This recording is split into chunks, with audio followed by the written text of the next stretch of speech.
the $31.5 trillion elephant in the room. And it's much more than that. The unfunded liabilities of the United States and really the world are in the hundreds of trillions of dollars. Hundreds of trillions of dollars. Who's going to pay that off? Who's going to pay that off? How to protect yourself from this silent wealth killer. Not sure where the disconnect is and why people think they can just spend out their eyeballs and have no consequences. Is it academia? Is it government-run schools? Is it the media? The government itself? The politicians? Or lack of God? The lack of moral true north star. As Ayn Rand stated, we can ignore reality, but we cannot ignore the consequences of reality. However, there are several possible solutions to this to address what's going on. The government could increase revenue. The U.S. government could increase revenue through tax reforms, introducing new taxes such as a wealth tax and many others. However, this may face resistance from those who would argue that it stifles economic growth and it's outright theft. Taxes are theft. Taking and stealing your time and energy, your property, your wealth. Number 2 is cut spending. Seems smart, seems simple. The government could cut spending in areas such as military spending. You think? Entitlement spending. Duh. And foreign aid.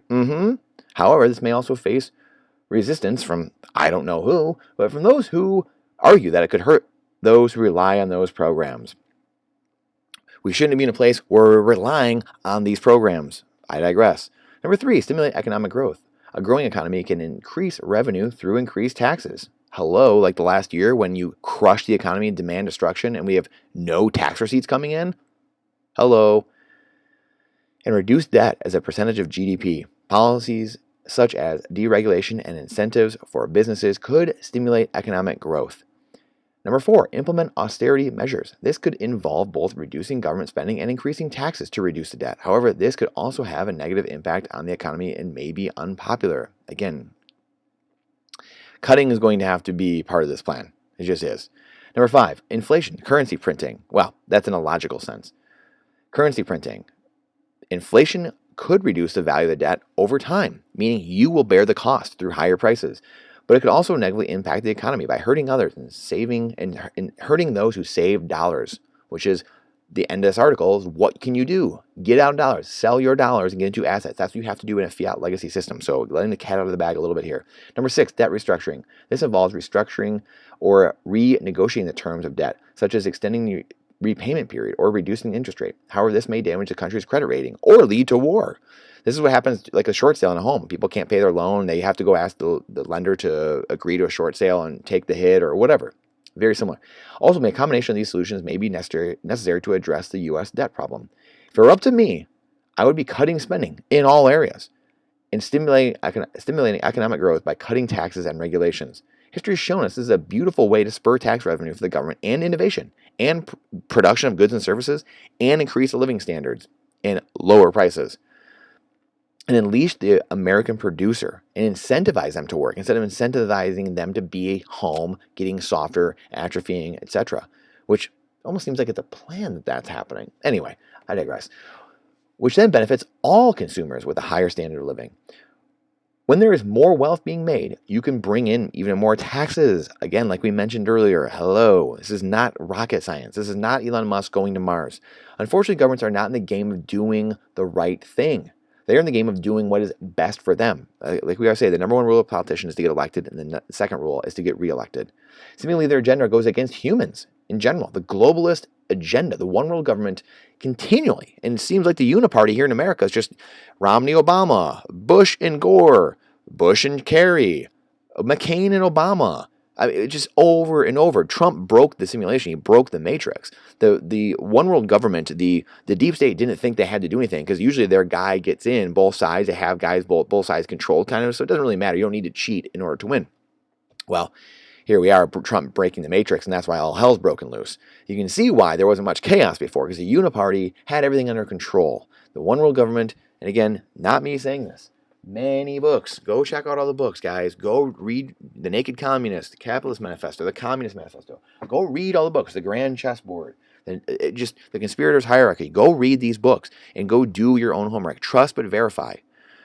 The useless eaters, as Dr. John Coleman talked about, former British intelligence, wrote about this decades ago, said the useless eaters, the one world government, the cartel of families and bankers think they are gods and think they are the ones that inherit the earth. And the useless eaters, there's billions of useless eaters, people that shouldn't be here, and they need to be called. This is why you see so many nonsensical policies like we just talked about. Like, almost seems like it's an agenda. Huh. Probably because it is. So many nonsensical policies that fly in the face of common sense and increase citizens' dependency on the state. See, the government will take the route of financial repression. Absolutely will. Government will try to have their cake and eat it too. They will print their way out of this, and this is for three major reasons. One, they don't need to ask anyone or get a vote on any currency printing. Number two, this gives them more spending power as they get to impoverish and create more dependency in the state for the average voter. They get to take that tax, that time and energy that steal away from you, and then sprinkle it down into more propaganda, into getting rid of the Tucker Carlsons of the world and putting in the right media people in place. It's owned by a few people. They get to shower you with government propaganda. They get to shower you in the private world and say, oh, it's not us. It's private, but they're the ones controlling all of it. They also get to devalue the dollar, which keeps the dollar competitive around the world for trade. See the Triffin dilemma. Financial repression is the name of the game. Ben Bernanke showed us the path, and the IMF in 2002, and then IMF in 2012 wrote about this as well, saying financial repression is the way. Deflation can't happen here. That's why they keep printing so much currency, because life keeps getting cheaper and more productive, so they have to keep printing into this, or the entire system crumbles. That's what happens on a debt-based system, a fiat currency system. Why would we have that system? Because it enables a few at the top to be enriched and control everything. If you have a sound money, like we had in gold and silver for thousands of years, or if you have Bitcoin now, which is even better, now the government and the world government and the people at the top can't control that. They cannot control it. You get to control your life. You get to save in money that accrues purchasing power over time, and you have more independence now. Now you're not dependent on the government for sustaining your life. You now have independence, and you're going to tell government to go away, and that's what they fear the most. They then do not have control over you. Higher prices over time. This is what will happen because the government and central banks will raise their inflation targets and try to claim victory at all the same time. Here is the U.S. debt clock right here. Just straight clown world. And I don't believe I have the bottom of this, but total debt, you can go through here in usdebtclock.org and see all the debts we've accrued. $31.5 trillion. The unfunded liabilities are right here. Bank interest received, unfunded, student loans. So the U.S. total debt is 95 trillion, personal debt 25 trillion. So I believe it's down a little further. So go check that out. Go see the unfunded liabilities, hundreds of trillions of dollars. You can't pay that off from the current system. This is why we prepare for the likely outcome of printing and currency inflation. Printing currency and inflation. Do you own assets that can protect you from this? This is the important part. Are you building a system for your children that gives them life outside of this current system? What are you building? Like we always talk about, Bitcoin, a little bit of gold and silver, some food, some energy, some water, some gardening, some land, ammo, lead, firearms, security, and building community. If you do this, then you, again, are no longer dependent on the state. They don't have power over you. You can sleep very well at night. You will thrive in what is coming.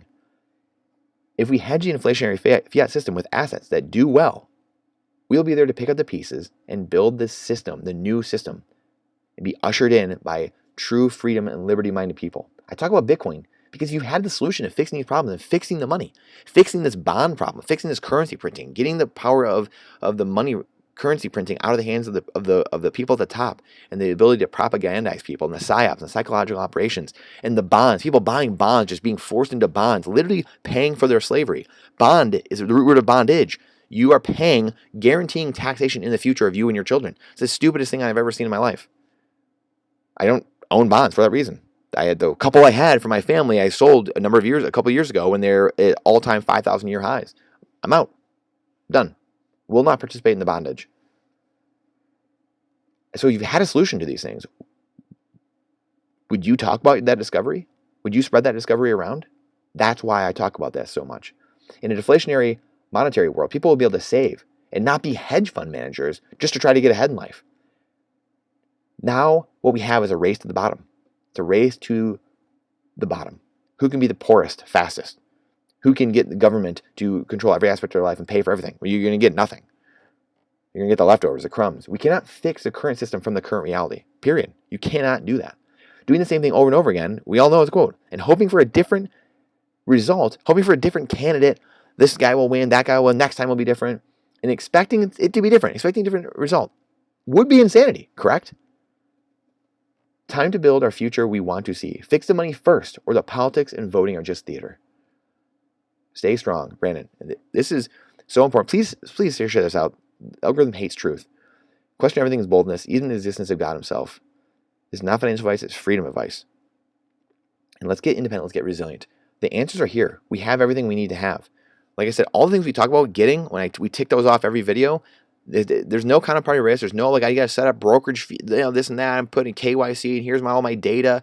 You don't need to do those things.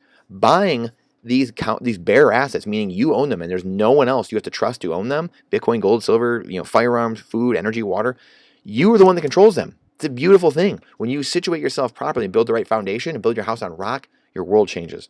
So I appreciate you. Please share this out. Please go to the blog. Check out the blog for a monthly portfolio allocation letter. Check that out. Please share this out, as the algorithm does hate truth. So I have many people asking why this doesn't get out to more people and why more people aren't seeing it. It's because the algorithm hates truth. And that's why we're going to other channels as well. So I'll keep you updated on that too. I look forward to seeing you on the next one.